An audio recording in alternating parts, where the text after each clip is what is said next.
La tuya es mala. Y la mía también. Son tan malas, ¿sabes? La mía es un poco mala, ¿Pero por qué son tan malas? Ah, porque no obedecemos, por ser mamás somos un poquito malas.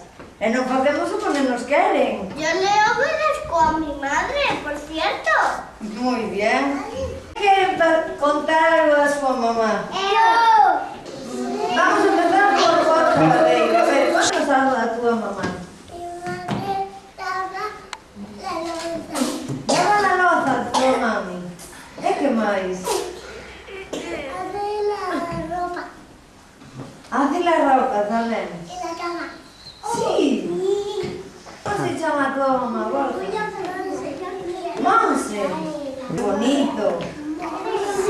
Ahora, Julia, a ver, ¿cómo se llama tu mamá? Lucía.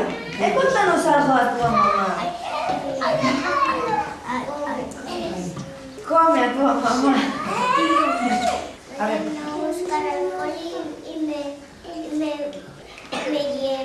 Y te lleva. Mira, a tu mamá miraba todo parque. Sí. Un día fui con Sara al parque con su perro. Sí. Sí, con Ana. Donde hay un caballo. Eu vou a ver. Sí, como se chama o teu cabalo? Ladis. Ladis. Moi ben. Entonces, que faz coa tua mamá? Cuéntame. Colles leña. E onde esa leña?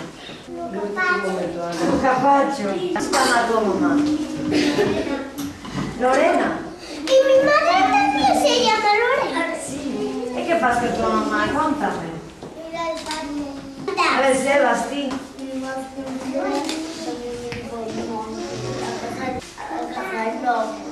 A vas a cazar lobos. Caray. Cocodrilo. Sarai, contame, como se chama a tua mamá? Visto. Chámase Pibi. E que faz coa tua mami? Contame onde te leva de paseo. Leva ao parque. Como se chama a tua mamá? Jasmine. E que faz coa tua mami? Contame. Voy al parque. Moi ben. Como se chama a tua mamá? Lorena. Chámase Lorena. E que facemos con Lorena?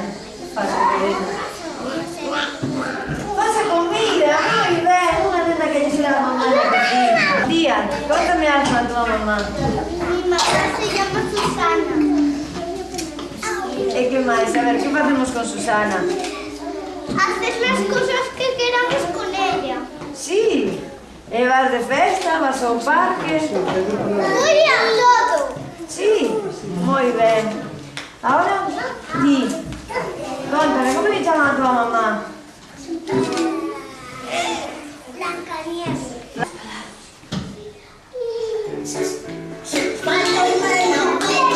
Rodando con la piscina, chuchas en tus brazos, no necesito más. Sin cortos, sin ropas, y un cuento tú me cuentas, me duermo hasta mañana, no necesito más, porque tú eres mi mamá. Yo no quiero ser más guapa, porque tú eres mi mamá.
A carita vanosa, mamá. Manteira tamén, vale? 1, 2, 3. En mi cara redondita tengo ojos y nariz. También